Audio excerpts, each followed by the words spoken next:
Hello everyone.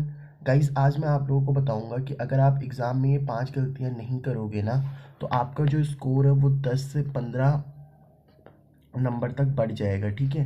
अब वो ऐसी कौन सी गलतियां हैं जो आप लोग कर सकते हो और उसको कैसे अवॉइड करना है वो भी मैं आपको बताऊंगा। ठीक है।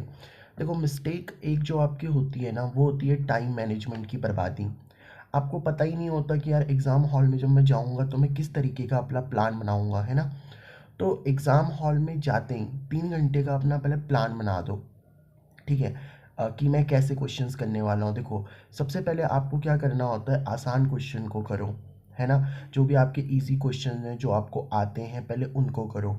फिर आपको क्या करना है, जो भी आपके मॉडरेट क्वेश्चन होते हैं, मतलब जो मीडियम लेवल के हैं, है ना। मॉडरेट मतलब जो आपके मीडियम लेवल के क्वेश्चन है उनको करो। और लास्ट में आपको टफ वाले क्वेश्चन करने हैं, जो बिल्कुल डिफ़िकल्ट क्वेश्चन है, जो आप पहले अप्रोच कर रहे थे। लेकिन पहले आपकी अप्रोच क्या होनी चाहिए कि सबसे टफ वाले पहले मत करो, जो आसान क्वेश्चंस है ना उनको कर दो। ठीक है। फिर जो मीडियम वाले उनको, और जो लास्ट में डिफ़िकल्ट टफ वाले उन क्वेश्चंस की तरफ जाओ। हर क्वेश्चन के लिए एक फिक्स टाइम रखो। देखो, अगर आप क्या करते हो, मान लो कोई डिफ़िकल्ट क्वेश्चन है, उसमें आपने 15 मिनट लगा दिए, वो हो ही नहीं रहा, तो बाकी क्वेश्चंस आपके छूट जाएंगे ना। तो उस पर ज़्यादा फोकस मत करो। नहीं हो रहा तो उसे सबसे लास्ट में अप्रोच करना है, जब आपके पास में सारे क्वेश्चन करके टाइम बच जाए। तो हर क्वेश्चन के लिए एक फिक्स टाइम रखो, वरना आखिरी के जो क्वेश्चंस होंगे ना वो आपके छूट जाएंगे, तो आपको टाइम नहीं मिल पाएगा उन क्वेश्चंस को करने के लिए। और हो सकता है जो आखिरी के क्वेश्चंस हो वो आपको आते हों, लेकिन आपके मतलब और क्वेश्चंस को या उस डिफ़िकल्ट क्वेश्चन को करने के चक्कर में वो क्वेश्चन आपका छूट जाए। ठीक है। तो ये तो आपकी पहली मिस्टेक है। तो फर्स्ट मिस्टेक क्या है कि आपको जो टाइम मैनेजमेंट की बर्बादी है ना उसको नहीं करना है। टाइम मैनेजमेंट आपको बनाना है, टाइम आपको बनाना पड़ेगा कि ऐसे ऐसे मुझे क्वेश्चन सॉल्व करने हैं। ठीक है। दूसरी, आप क्या मिस्टेक कर देते हो कि आप डायरेक्ट आंसर लिखते हो। मान लो मुझे किसी क्वेश्चन का आंसर आता है और मैं डायरेक्ट अगर उस चीज़ को लिख देता हूँ तो सीबीएसई उसका नंबर नहीं देगी आपको। मतलब देखो, फॉर एग्जांपल 3 नंबर का क्वेश्चन है, मैं उसमें ना तो कोई फॉर्मूला लिख के दिखा रहा हूँ, लगभग स्टेप्स में मैं उसमें काट रहा हूँ। तो आपने देखा होगा, मैं भी जब वीडियो में क्वेश्चंस करवाता हूँ तो मैं एक एक स्टेप लिख करके चलता हूँ, हर एक फॉर्मूला सॉल्व करवाता हूँ आपको, है ना। मतलब फॉर्मूला लिखता हूँ फिर आगे बढ़ता हूँ। तो देखो, सीबीएसई क्या करती है, सीबीएसई में स्टेप मार्किंग होती है, इवन हर बोर्ड में ही होती है आजकल। तो डायरेक्ट आंसर लिखोगे तो मार्क्स कट जाएंगे आपके। सीधा डायरेक्ट आंसर मत लिखो भाई, उसके फॉर्मूलाज जो होंगे वो फॉर्मूलाज लिखो। और एक दो लाइन में आंसर ख़त्म मत करो, पूरा आपका स्टेप बाय स्टेप करोगे तो नंबर आपके बढ़ेंगे। ठीक है। स्टेप्स को क्लियरली लिखना है आपको। ठीक है। और अगर मान लो आपका फाइनल आंसर गलत भी हो गया तो क्या दिक्कत है, आपको स्टेप के तो मार्क्स मिल ही रहे हैं ना। तो फाइनल आंसर गलत होने का मत सोचो, जो आपके लास्ट में आंसर आ रहा है उसका नंबर गलत होने से, मतलब उसको गलत होने से टेंशन मत लो, आपने स्टेप्स जो करी हैं उसका मार्क्स तो आपको मिलेगा ही। तीसरी इंपॉर्टेंट चीज़ क्या है कि मैथ्स में आपको फॉर्मूला लिख के चलना पड़ेगा, फिजिक्स में आपको डेरिवेशन लिख के चलनी पड़ेंगी।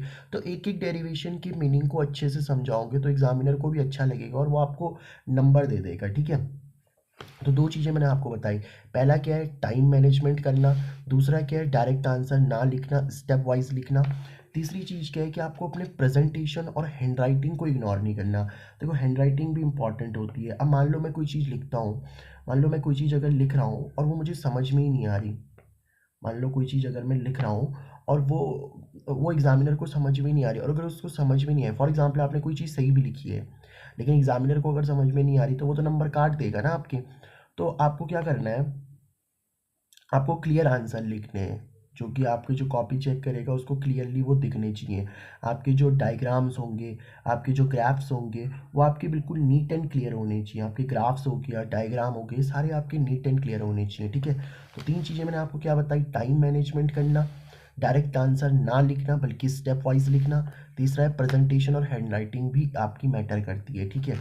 चौथी चीज़ क्या है, देखो, एग्ज़ाम में स्ट्रेस और पैनिक लेना आपके लिए कोई अच्छी बात नहीं है। अगर आप स्ट्रेस हो गए या आप पैनिक ले रहे हो और उससे आपके नंबर बढ़ेंगे तो ऐसा कुछ नहीं है। देखो, स्ट्रेस या पैनिक लेने से तो कुछ होगा नहीं ना यार। तो कोई क्वेश्चन अगर आपको नहीं आता है तो आगे बढ़ो ना, टेंशन क्या है, दूसरे क्वेश्चन पे फोकस कर लो। एक डीप ब्रेथ लो, 10 सेकंड रिलैक्स करो और नेक्स्ट क्वेश्चन पे फोकस करो। क्या दिक्कत है, जो क्वेश्चन अभी नहीं आ रहा है उसे बाद में अटेम्प्ट करने की सोचना। पैनिक नहीं होना कि यार मुझे आ ही नहीं रहा, उस चीज़ को आप छोड़ दो। ठीक है। तो ये आपकी जो फोर्थ मिस्टेक है, इसको आपको क्या करना पड़ेगा, सही करना पड़ेगा। पांचवी क्या है कि सारे क्वेश्चन अटेम्प्ट ना करना। अब आप क्या सोचते हो कि यार ये क्वेश्चन तो मुझे आ ही नहीं रहा, है ना।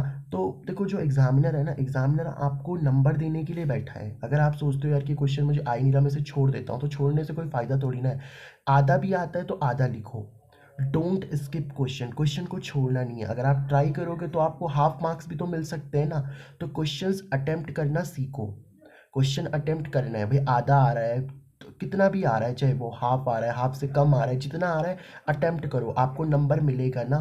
तो अगर ये 5 मिस्टेक आप अपनी सुधार देते हो तो आपके नंबर ज़रूर आपके बढ़ेंगे और आप हैप्पी फील करोगे, ठीक है। तो अगर वीडियो पसंद आई आपको तो चैनल को सब्सक्राइब कर देना, दोस्तों के साथ शेयर करो और एग्ज़ाम में ये 5 गलतियाँ मत करो, ठीक है।